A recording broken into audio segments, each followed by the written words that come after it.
Babylon का स्वर्ण का महाजन। सोने के 50 सिक्के। इसके पहले पुराने बेबीलोन में भाला बनाने वाले रोडन ने कभी भी अपने चमड़े के बटुए में इतना स्वर्ण नहीं रखा था।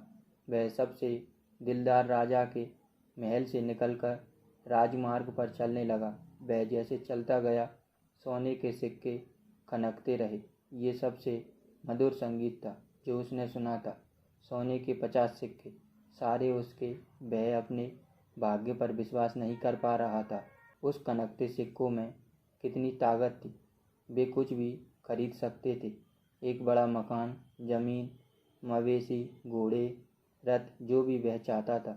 उसे इनका कैसे इस्तेमाल करना चाहिए था।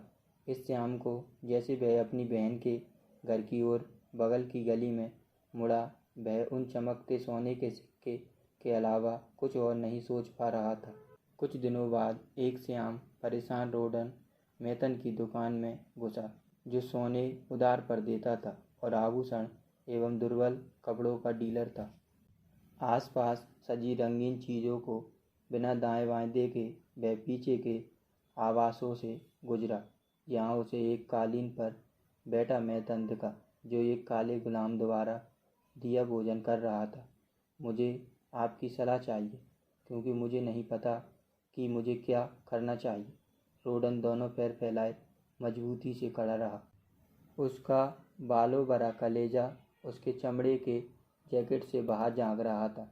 मैथन का पतला चेहरा दोस्ताना मुस्कान के साथ चमका।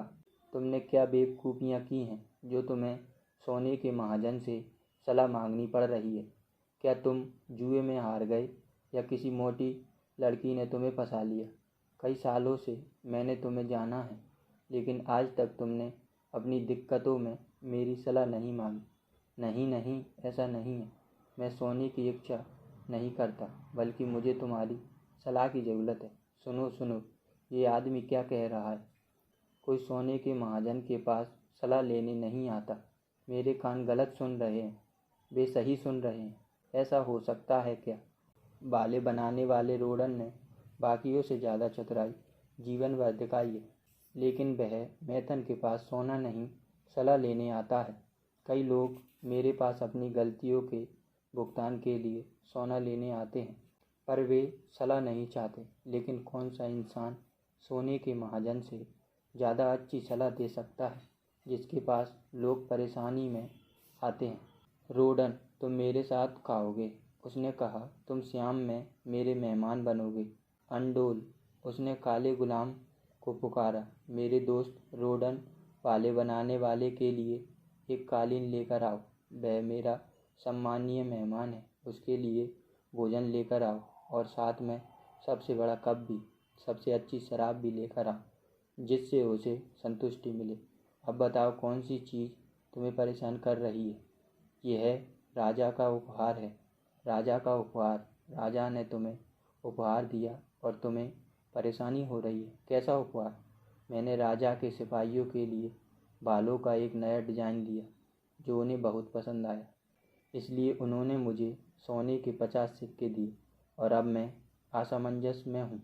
मैं तो आकाश में घूमने वाले सूरज से प्रार्थना करूँगा कि कोई मुझसे यह बांट ले। यह स्वाभाविक है। जितनों के पास सोना है, उससे ज़्यादा लोग इसे चाहते हैं और चाहेंगे कि जिसके पास ये है वह इसे बांट ले। लेकिन क्या तुम नहीं नहीं कह सकते?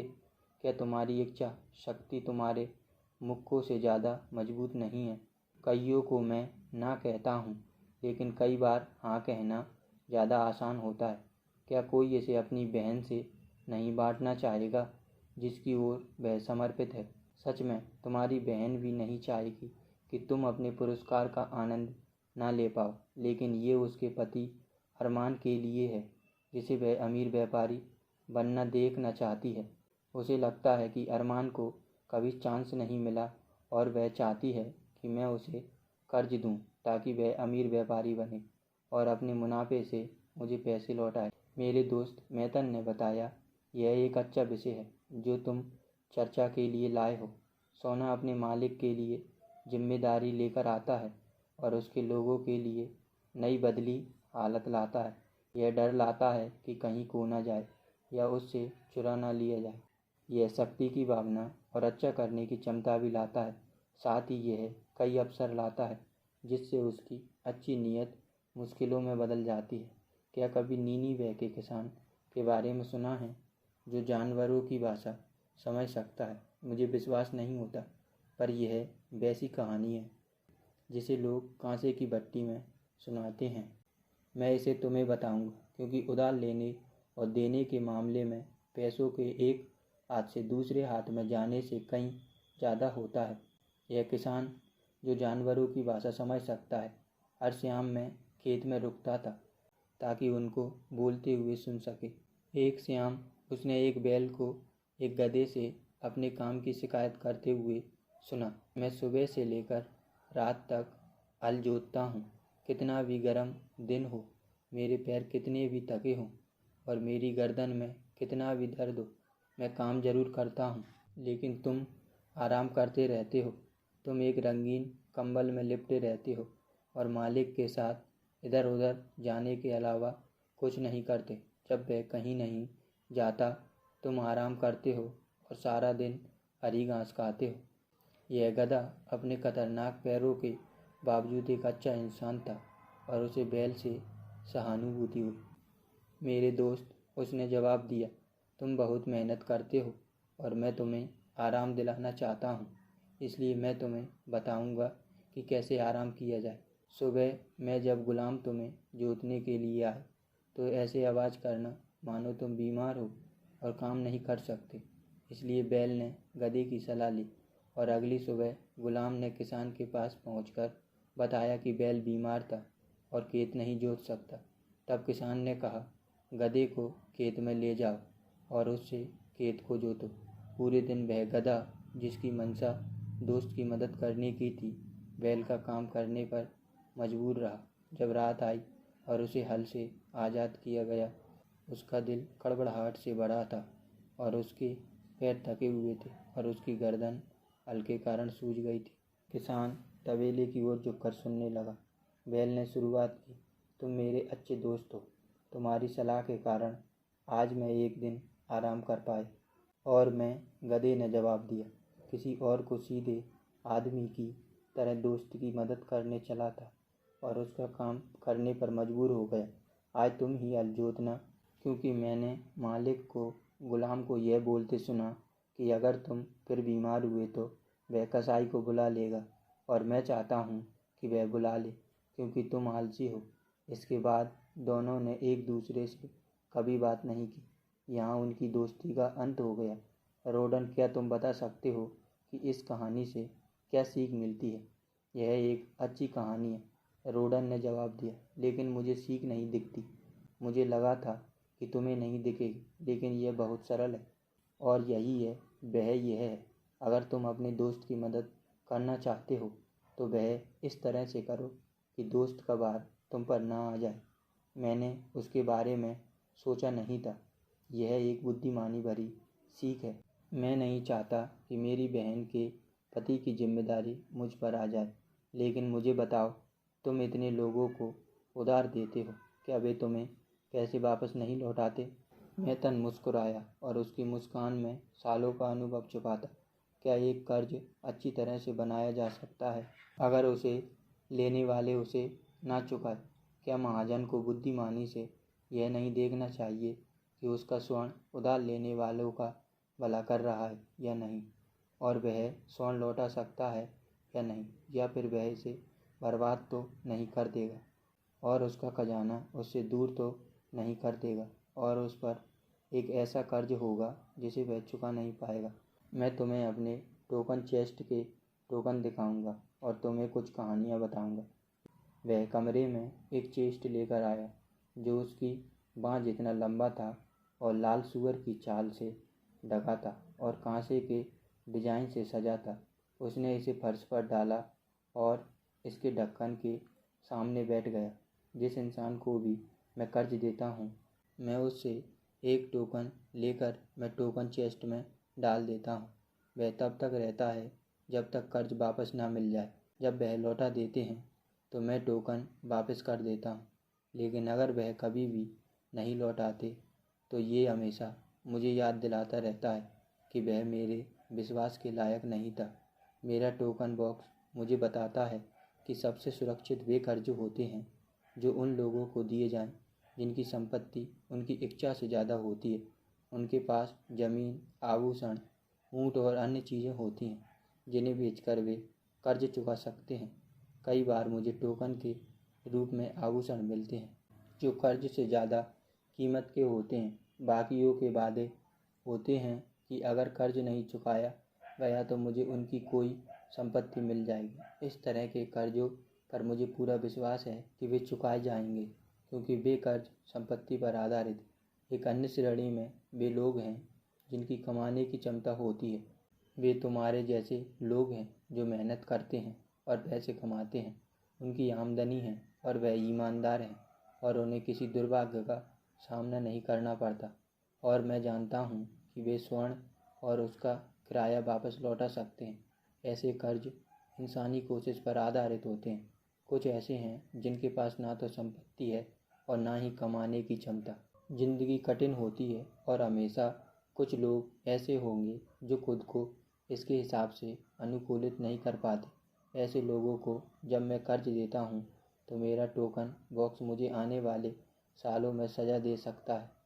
अगर मैं उन सम्मानीय लोगों की गारंटी ना लूँ तो कर्ज लेने वाले के अच्छे दोस्त हैं। मेहता ने ढक्कन खोला। रोटन ने आगे झुककर देखा। चेस्ट के सबसे ऊपर एक कांसे का नेक पीस था जो लाल कपड़े में बंधा था। मेहता ने इसे उठाकर प्यार से सहलाया। यह हमेशा मेरे चेस्ट में रहेगा क्योंकि इसका मालिक भगवान को प्यारा हो गया है। मैं इसे प्यार से रखता हूँ क्योंकि ये उसकी याद दिलाता है और वह मेरा अच्छा दोस्त था। हम सफलता से काम करते रहे। फिर वह पूर्व से एक बहुत सुंदर औरत शादी के लिए ले आया। उसने उसे खुश करने के लिए उस पर सोने की बौछार कर दी। वह मेरे पास परेशानी में आया जब उसका सोना जा चुका था। मैंने उससे बात की। मैंने कहा कि मैं उसकी मदद वापस उसकी संपत्ति पाने में करूँगा। उसने शपथ खाकर कहा कि वह ऐसा करेगा, पर ऐसा हुआ नहीं। एक झगड़े में जब उसने अपनी पत्नी को उकसाया तो उसने पति के सीने में छुरा घोंप दिया। और वह लड़की? रोटन ने सवाल पूछा। हाँ, ये उसी का है। उसने लाल रंग का कपड़ा उठाया। बाद में अफसोस होने पर उसने खुद को प्यूरेट्स में फेंक दिया। ये कर्ज कभी भी चुकता नहीं होंगे। ये चेस्ट तुम्हें बताता है। रोटन की गहरे जज्बातों से परेशान लोग महाजन के लिए कभी सुरक्षित नहीं होते। यहाँ मामला अलग है। उसने बैल की हड्डी से बनी एक अंगूठी उठाई। यह एक किसान की है। मैं उसकी पत्नियों के बने कालीन खरीदता हूँ। टिड्डे आए और उनके पास भोजन नहीं था। मैंने उसकी मदद की और जब नई फसल आई तो उसने कर्ज लौटा दिया। वह फिर आया और उसने अजीब बकरियों के बारे में बताया जिनका जिक्र किसी दूर देश के यात्री से किया था। उनके लंबे बाल इतने सुंदर और मुलायम थे कि उनसे बेबीलोन में सबसे सुंदर कालीन बनाए जा सकते थे। वह एक झुंड चाहता था पर उसके पास पैसे नहीं थे, इसलिए मैंने उसे स्वर्ण दिया ताकि वह यात्रा करके बकरियां ला सके। अब उसका झुंड शुरू हो चुका है और अगले साल मैं बेबीलोन के मालिकों को सबसे महंगे कालीन दिखाकर चकित कर दूंगा। जल्द ही मैं उसकी अंगूठी लौटा दूंगा। वह जल्दी पैसे वापस करने पर जोर डाल रहा है। कुछ कर्ज लेने वाले ऐसा करते हैं? रोटन ने पूछा। और वे ऐसे काम के लिए कर्ज लेते हैं जो उन तक पैसे वापस लाता है तो ऐसा करते हैं। लेकिन अगर वे अपनी बेवकूफ़ियों के कारण कर्ज लेते हैं तो मैं तुम्हें सावधान करता हूँ कि शायद तुम्हें अपना सोना वापस ना मिले। मुझे इस बारे में बताओ, रोटन ने निवेदन किया। साथ ही दुर्बल डिजाइन वाला एक सोने का आभूषण उठाया। औरतें मेरे दोस्त को काफ़ी पसंद हैं, मेहता ने मजाक किया। मैं अभी भी तुमसे काफ़ी छोटा हूँ, रोटन ने जवाब दिया। मुझे लगता है तुम रोमांस का शक कर रहे हो, जहाँ ये है ही नहीं। इसकी मालकिन मोटी है, झुर्रियाँ वाली है और इतना बोलती है कि मुझे पागल कर देती है। एक समय उसके पास पैसे थे और वे अच्छे ग्राहक थे, लेकिन फिर उन पर बुरे वक्त का साया आया। उसका एक बेटा था जिसे वह व्यापारी बनाना चाहती थी, इसलिए वह मेरे पास आई और उसने स्वर्ण उधार मांगा ताकि वह एक कारवां के मालिक का पार्टनर बन जाए, जो अपने ऊँटों के साथ एक शहर से दूसरे शहर में घूमता चलता है। वह आदमी धोखेबाज निकला, क्योंकि उसने उस बेचारे लड़के को एक दूर शहर में बिना पैसों और दोस्तों के छोड़ दिया और उसके सोते समय भाग निकला। शायद जब वह बड़ा हो जाए तो पैसे लौटा दे। तब तक मुझे कर्ज पर कोई किराया नहीं मिल रहा, सिर्फ बातें मिल रही हैं। लेकिन मैं मानता हूँ कि ये आभूषण कर्ज के लायक हैं। क्या उस औरत ने इस कर्ज की बुद्धिमत्ता पर तुम्हारी सलाह ली थी? इसका ठीक उल्टा हुआ। उसने अपने बेटे की बेबीलोन के अमीर और ताकतवर इंसान के रूप में तस्वीर बनाई। अगर मैं कुछ और बोलता तो वह गुस्से में आ जाती। मेरे साथ ऐसा हो चुका है। मुझे अनुभवहीन लड़के के खतरे का पता था, लेकिन जब उसने सुरक्षा दी तो मैंने इनकार नहीं किया। यह मैथन ने एक रस्सी को गांठ में बांधते हुए कहा। ऊँट के व्यापारी ने बटुरका है। जब वह अपने पैसों से ज़्यादा बड़ा झुंड खरीदता है तो मेरे पास ये गांठ लेकर आता है और मैं उसकी ज़रूरत के हिसाब से कर्ज देता हूँ। वह बुद्धिमान व्यापारी है। मुझे उसके निर्णय में विश्वास है और उसे दिल खोलकर कर्ज देता हूँ। बेबीलोन के कई व्यापारियों पर मुझे उनके अच्छे व्यवहार के कारण विश्वास है। उनके टोकन मेरे बॉक्स में आते जाते रहते हैं। अच्छे व्यापारी इस शहर की संपत्ति हैं और बेबीलोन की बढ़ती समृद्धि के लिए उनकी मदद करने से मुझे फ़ायदा होता है। मैथन ने फिरोजा में खुदा हुआ एक पान का पत्ता निकाला और उसे फर्श पर गुस्से से फेंक दिया। इजिप्ट का कीड़ा, जिस लड़के का ये है, उसे मेरा सोना लौटाने की कोई फिक्र नहीं है। जब मैं उसे डांटता हूँ तो वह कहता है, मैं कैसे पैसा चुका सकता हूँ अगर मेरा भाग्य मेरे साथ नहीं है। आपके पास इतना तो है, मैं क्या कर सकता हूँ? यह टोकन उसके पिता का है, थोड़े संसाधनों वाला एक योग्य आदमी जिसने अपनी ज़मीन और मवेशी अपने बेटे के व्यापार के लिए दांव पर लगा दिया। उस लड़के को शुरू में सफलता मिली और वह ज़्यादा पैसे कमाने के लिए दीवाना हो गया। उसका व्यापार बर्बाद हो गया। जवानी महत्वाकांक्षा से भरी होती है। जवानी पैसे कमाने और मनचाही चीज़ों के लिए शॉर्टकट लेती है। जल्दी पैसे कमाने के लिए जवानी बेवकूफ़ी से भरे कर्ज लेती है। अनुभव न होने के कारण जवानी को पता नहीं होता कि बिना सोचे समझे कर्ज लेना एक गहरे गड्ढे में जाने के समान है, जहाँ कई दिनों तक रहना पड़ सकता है। यह दुख से भरा एक गड्ढा है जहाँ सूरज की रोशनी नहीं पहुँचती और परेशानी से, बाहरी नींद से रात दुखी रहती है। तब भी मैं स्वर्ण उधार लेने से नहीं रोकता। मैं तो प्रोत्साहित करता हूँ, मैं इसकी अनुशंसा करता हूँ अगर ये अच्छे कामों के लिए लिया जा रहा हो। मैंने व्यापारी के रूप में अपनी पहली सफलता कर्ज के लिए स्वर्ण से ही पाई थी। तब महाजन को ऐसे मामले में क्या करना चाहिए? युवा परेशानी में है और कुछ नहीं पाता है। वह हतोत्साहित है। वह वापस लौटाने की कोशिश नहीं करता। मेरा दिल उसके पिता के मवेशी और ज़मीन छीनने की इजाज़त नहीं देता।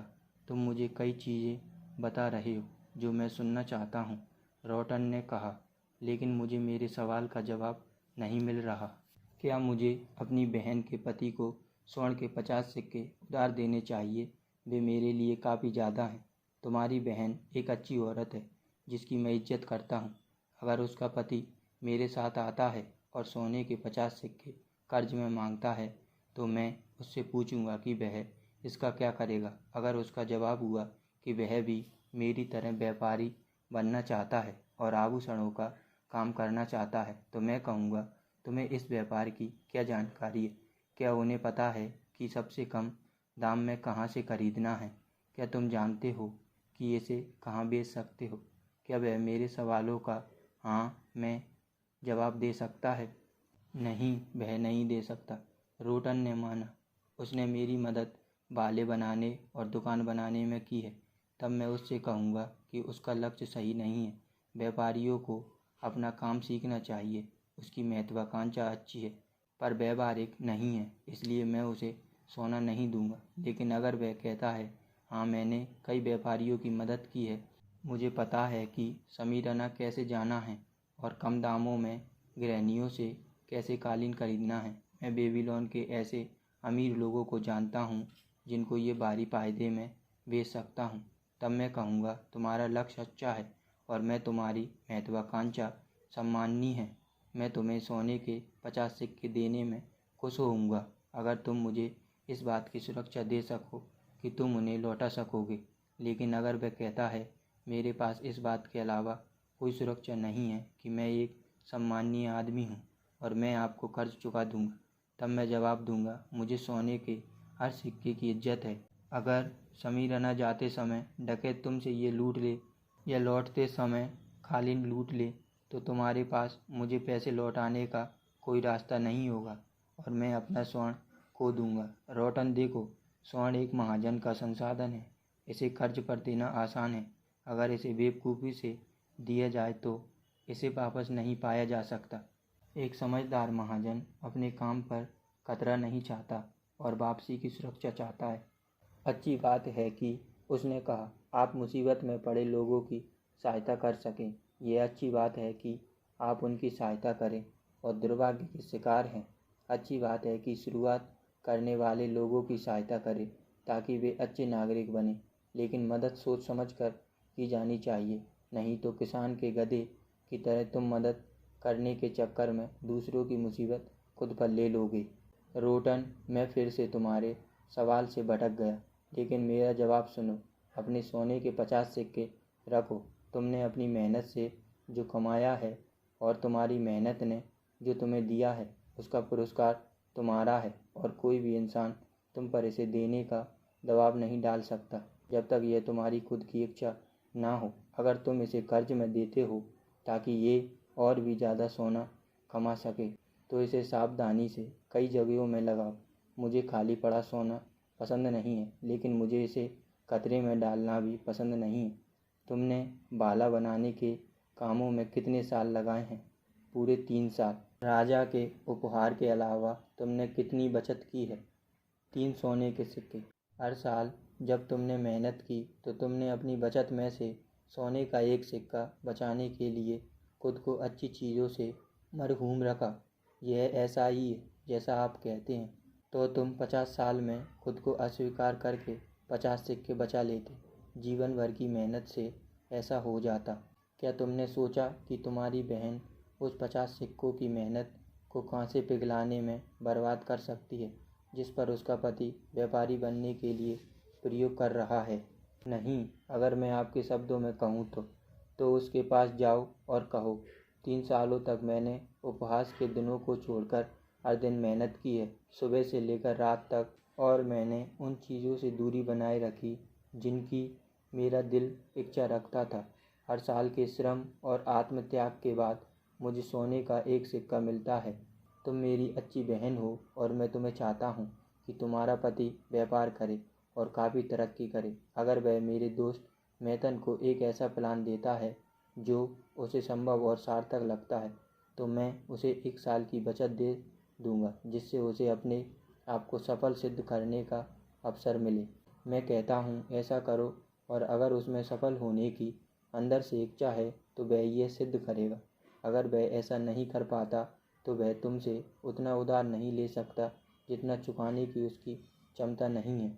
मैं सोने का महाजन हूँ। मेरे पास व्यापार में इस्तेमाल करने से ज़्यादा सोना है। मेरी इच्छा है कि मेरा सोना दूसरों के लिए मेहनत करे और वह ज़्यादा सोना कमा सके। मैं मेहनत से कमाए सोने को खोना नहीं चाहता जिसके लिए मैंने इतनी मेहनत की है और जिसे सुरक्षित करने के लिए इतना श्रम किया। इसलिए मैं इसे उधार में बहा नहीं दूंगा जहाँ मुझे विश्वास नहीं है कि ये सुरक्षित रहेगा और मेरे पास वापस लौटेगा।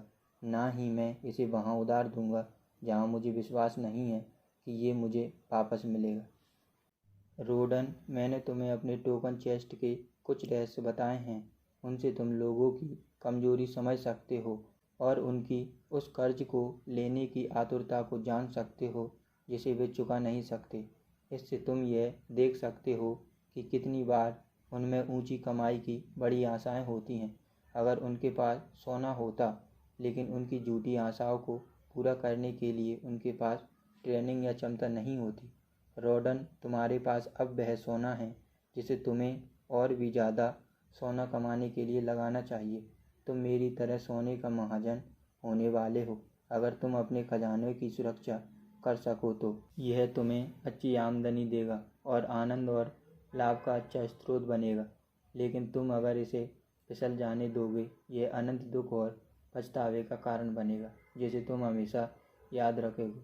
तुम अपने बटुए के सोने से सबसे ज़्यादा कौन सी इच्छा रखते हो? इसे सुरक्षित रखना। सही बोला, मेथन ने उत्साह बढ़ाते हुए कहा। तुम्हारी पहली इच्छा सुरक्षा की है।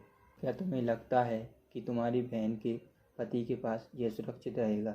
मुझे नहीं लगता कि वह सोने की सुरक्षा कर पाएगा। तब किसी इंसान को अपने खजाने की सुरक्षा की जिम्मेदारी मूर्ख भावनाओं में आकर मत दो। अगर तुम अपने परिवार और दोस्तों की मदद करना चाहते हो तो ऐसा तरीका सोचो जिससे तुम्हारे खजाने का नुकसान ना हो।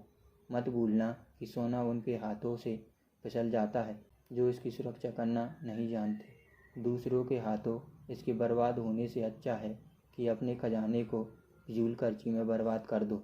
सुरक्षा के बाद तुम खजाने से क्या अपेक्षा रखते हो? ये और ज़्यादा सोना कमाए।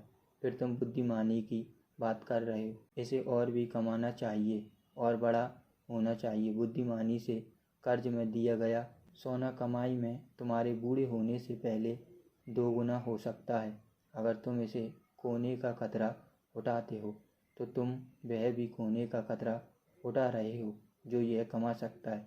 इसलिए उन अव्यवहारिक लोगों के बचकाने प्लान के धोखे में मत आओ जो तुम्हारे सोने की बड़ी कमाई के लिए ज़बरदस्ती इस्तेमाल करना चाहते हैं। ये प्लान वह लोग बनाते हैं जो सपने को देखते हैं पर व्यापार के सुरक्षित और विश्वसनीय नियमों को नहीं जानते। कमाने की इच्छा थोड़ी संभाल कर रखो ताकि तुम अपने खजाने को रख सको और इसका आनंद उठा सको। विशाल आमदनी के वादे से इसे देना नुकसान को आमंत्रित करता है। उन लोगों के संसर्ग में रहो जिनकी सफलता तुमने देखी है ताकि तुम्हारा खजाना उनके कुशल इस्तेमाल के कारण अच्छा काम कर सके और उनके ज्ञान और अनुभव से सुरक्षित रह सके। इस तरह तुम उन दुर्भाग्यों से दूर रह सकते हो जो उन लोगों के बच्चों को पकड़ते हैं जिन्हें देवता स्वर्ण के काबिल समझते हैं। जब रोडन उसे उसकी सलाह के लिए धन्यवाद देने लगा तो उसने सुना नहीं, बल्कि उसने कहा, राजा का उपहार तुम्हें बहुत कुछ सिखाएगा। अगर तुम सोने के 50 सिक्कों को बचाए रखना चाहते हो तो तुम्हें बहुत सावधान होना होगा। बहुत सारे इस्तेमाल तुम्हारा मन बहलाएंगे। तुम्हें कई सलाह दी जाएंगी। बड़े मुनाफे कमाने के कई अवसर तुम्हें दिए जाएंगे। मेरे टोकन बॉक्स की कहानियों से तुम्हें चेतावनी मिलती है कि तुम सोने के किसी भी सिक्के को छोड़ने से पहले निश्चित कर लो कि तुम्हारे पास इसे वापस लाने का सुरक्षित तरीका है। अगर मेरी सलाह तुम्हें सही लगे तो वापस आना, यह फिर से मिलेगी। तुम्हें वह संदेश पढ़ना चाहिए जो इस टोकन बॉक्स के ढक्कन के नीचे खुदा है। यह कर्ज देने वाले और लेने वाले दोनों पर लागू होता है। बड़े पछतावे से छोटी सावधानी ज़्यादा अच्छी है।